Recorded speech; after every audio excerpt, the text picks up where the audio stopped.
This particular moment, we head into our political discussion, our political and business discussion today, with the topic saying how have the geopolitics in Uganda today affected her economy. Oba ebintu bineno politics bukwata geopolitics tugambe ebyobufuzi wamu n'ebyefuna by'eggwanga okusinziira ku policies eziriwo mu ggwanga by'affectinze bata okusingira ddala ebyenfuna y'eggwanga yaffe.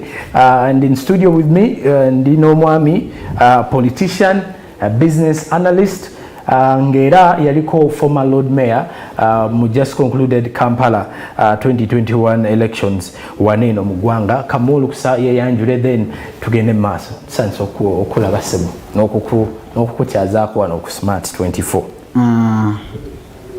I have to say that I'm exceedingly honored and profoundly humbled to be here in the studios of Smart 24. Okay. Twala omukisa guno era okukungubaga wamu n'eggwanga ne famire ya mukwano gwange General Pecos Kuteesa eyatuvudde ku maaso wiiki eno. Kyannaku nnyo nti eggwanga lifiiriddwa literature in that context is one of the living encyclopedias we had after the death of Right Honorable Prime Minister Chironda Chivejinja. Encyclopedist oba otegeeza ati mu lulimi olwaffe. Encyclopedia ebeera source oba ensibuko y'amagezi oba ya information. Kati bebamu ku bantu abo abadde ne information egasa abantu. Tuwabadde nga ayogera ku bintu bingi nnyo. Obadde nga toyinza kuva nga tolina ky'opiikinze. Nze yali amazeeko naye obudde obungi nanyi kye njogerako. Eggwanga lifiiriddwa omuntu ow'amaanyi. That said, amannya agange yenze Mayanja Yakubu Musaazi,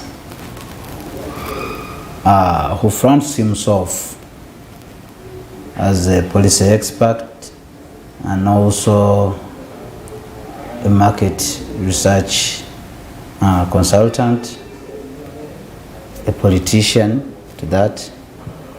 I work also with Extremely Together, and I've trained to do with countering violent extremism. Okay. Or that deals with terrorism and all that. Therefore, I think, in fact, I'm not thinking, I'm certain. I'm sitting in the right seat, and I hope the show is a thrill. Okay, yeah. And comfortably seated in the right seat when it comes to the particular topic that we do have today that we are going to discuss. Absolutely. Now, the late Pecos Kuteesa that passed away in India at Maxi Hospital there. May his soul rest in eternal peace. Now, we do dig into our topic of today, where we do analyze the fact that geopolitics have greatly affected the economy. Mwami Yakobo nyagala tandika okubuuliza nti okusinziira ku bigenda maaso mu ggwanga, where do you see the economy mu mbeera eno, oba ebyenfuna by'eggwanga biyimiridde bitya ku ndaba eyo? To start with, I'll cite out the pandemic that has hit the world all over. Tetuyinza kulekayo Uganda tuba twogera ku world. Uganda zizimu ku nsi ezisinza okukosebwa ennyo pandemic eno. Much as tuba tuteekeddwa kukosebwa nnyo since we are in the tropics. Because we are lucky nti this disease, it's more affecting ensi eziri cold. But for Uganda, as the Pearl of Africa, we have a variety of weather conditions that zituyambako to fight this pandemic, whereby we are not going to successfully fight it and have a zero COVID or whatever issue in the country, but We hope that upon the fact that we are lucky by nature that God sighted us to be where we are in the tropics, twetusubira Uganda okubanga sizezimu ku nsi eziyitiddwa gundi eyo twandikooseza nature gye tulina ne tugattako abakugu abasawo be tusomeseza ba expert ba economy ba expert mu kusomesa ebintu abantu we batyo.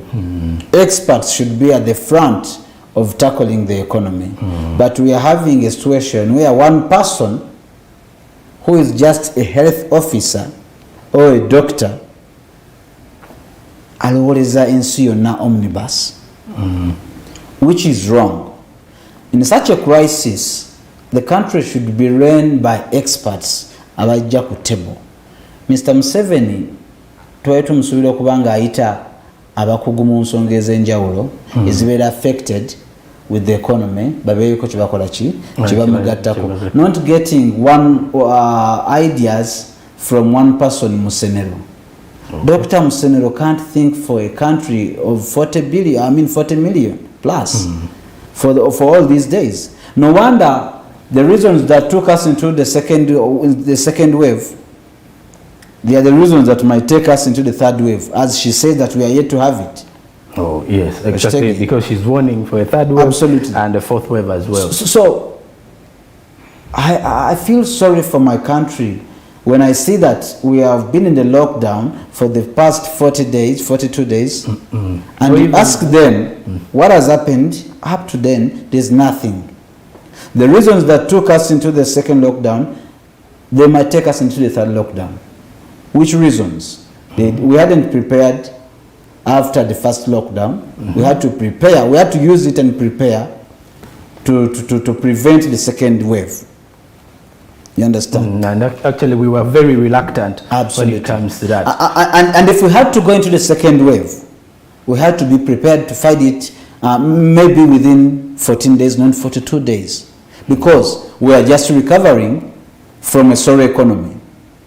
We realized that a lot of people had gathered loans to recover from the first pandemic problem. Yeah, the first lockdown. And I want to applaud Mr. Mutevile, our governor. He came out and he put the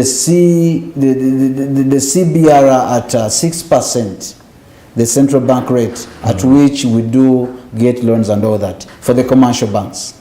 And we expected the commercial banks also to bring down their rates so as to help these people, abantu bano abali mu business, to recover. You understand, nti ba landlords but they didn't exempt these people. Ate naddala abasinga olw'ensonga nti bo bakitwala nti ffenna naffe tulina ofuna sente zaffe. Absolutely. Oba okitegeera. Yes, I understand whatever is happening vis-a-vis the lockdown and all that, it is a necessary evil. But we need to have a plan, a comprehensive plan to see that we don't work with panic. These people shouldn't lose at the expense of the government, because the government should be the rightful body to help our people sustain their lives. We shouldn't survive in our country. It is absurd that we are living in a surviving state. With the number of population actually living below the dollar, benefiting on only amount of 5,000 and below. Absolutely. 5,000 is too much. We are talking about 3,000. Ugandan shillings. So you could easily see that the economy is we're in a sorry state. Very. And now, apparently, Mr. Yacob, I would want to understand, Mr. Mayanja, I would want to put you into this particular context. What were policies ezijja nezi affecting the economy? Okusinziira ku ngeri gye bazikwasaganyamu. Osobola to identifying yo gwe mu ndabe eyo policies z'olabira ddala nga zo zikosezza economy eno mu bbanga lino lye tulimu. A policy is more of a law. No twogera ku presidential directives, those policies yateekawo, the SOPs.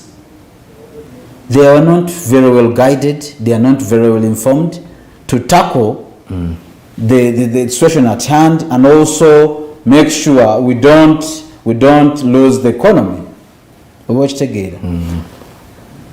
when you come at a point where we are recovering from a double hit, because after getting hit in the first lockdown, as you are still recovering, the man comes back and says, we are going back in the second lockdown.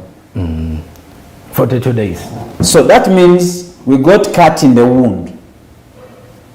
You understand? And it dug deeper. Absolutely.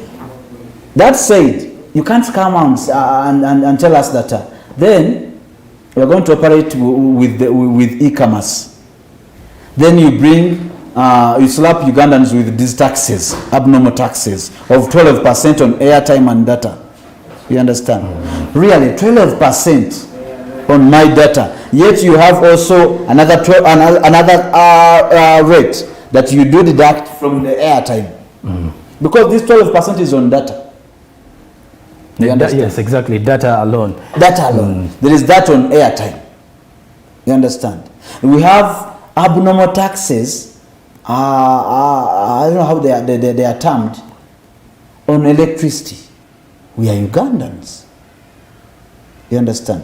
Today you buy yaka at 10,000, they give you 12 points. The other day you buy, they give you 3 points, and they will tell you need to pay service fee. In my country, where we have rivers, we only have to put dams to operate and get electricity. Why should we suffer? Why should we survive in our country? You understand? As a policy expert, as I found myself, I believe engeri y'okuleetamu ebintu bino oba enkola y'entambuza y'ebintu mu ggwanga, nsuubira nti no, we should involve abantu abagenda okuba nga bakola ki, bakwatibwako bennyini. Leave alone these SC talkers abatuula mu air condition rooms ne bateesa bye bateesa ne bavaayo naye nga bo bennyini tebagenda kukola ki, tebigenda kubagasa. Because today we are at a point where abaana batudde waka tebasoma for 2 years. And we don't even know as of now. There is no plan where the future is. You come and tell me abaana bakoze bulungi okusinga emyaka giri, then how can they exceed? I mean excel very well okusinga ebaali nga basoma ennyo nga balina ate kati nga tebasoma mu bayise nnyo, tekisoboka. Oba okitegeera. Era kinakwaza okulaba nga baminisita baffe bajja mu kamera ne boogera ebintu ebityo. Omanyi oba osiriwaza ensi y'abantu miliyoni 4. Oba preparation yali nnungi nnyo ey'ebibuuzo. Tosobola. If we are still crying about abantu abafuluma emyaka gyaffe nti ne twali tukyabulamu okubanga tufuluma, how about bano abali mu kufuluma? Should we say we are going to have a generation of young people or of people nga they are certified illiterates? They have papers, they have documents, baba isaawo naye nga tebakoze eki, denga tebalina so any policy erina okuba nga etunuulira abantu bano abakwatibwako, si bano abantu abalina abaana babe masomero gali international agasigadde nga operatinga mu masomero agali wabweru w'eggwanga ne batafa ku bantu bano bebakolera amateeka abalina abaana bano abasomerawo. Oba ekitegeera, any policy should involve the person going to addressing that problem that policy is going to address. Oba ekitegeera, they should consult from us, they should consult from researchers abalina okukola research mu bantu bano, they should consult from local leaders. But we are in a situation where we are seeing one person running a district. Nga basigadde bonna abasazeeko yekka yakola ki? You are running a district. There is no chain of command. There's nothing like cohesion in the government. No wonder we are seeing issues of where Mr. Museveni says, nawandika ebbaluwa nenjiwandikira IGG ne ate ebbaluwa yabuze. There is no cohesion. Oba okitegeera, biswaza naye nga yebigenda maaso mu nsi yaffe. So any policy, to me I think, baddeyo ku values and principles of policy making. Policy making should start with research, should come to understand the problem, which problem we're going to address, up to the stage of policy review, where I have to say, twaleteteeka ino neriganya okukola, ebenkola neganya okukola, lwaki eganya okukola. That's the review, and you understand where the problem is coming from. After understanding that problem, then solve it. Go ahead with the policy. other than enforcing the policy where it's not working and you insist on it, giving their money, funding that policy, but it's not working. Okay. Things to do with emyoga, to do with parish, whatever, parish model. But find the problem, then understand the problem, and come back with that money. What sentence abavukate bazifuna? Even to we know finding out. Awo nyine wenjagala okuletera nti otunuira ku nsonga zino okusizira ku policies za Uganda waliwo ebintu bingi nnyo ebikolebwa. Naye katugenda soka tuveeko katono mukuumula tukomewo tumalirize ku nsonga zino tulina bingi nnyo ebitugenda okwogera kasoke tuveeko mukuumula tukomewo katono.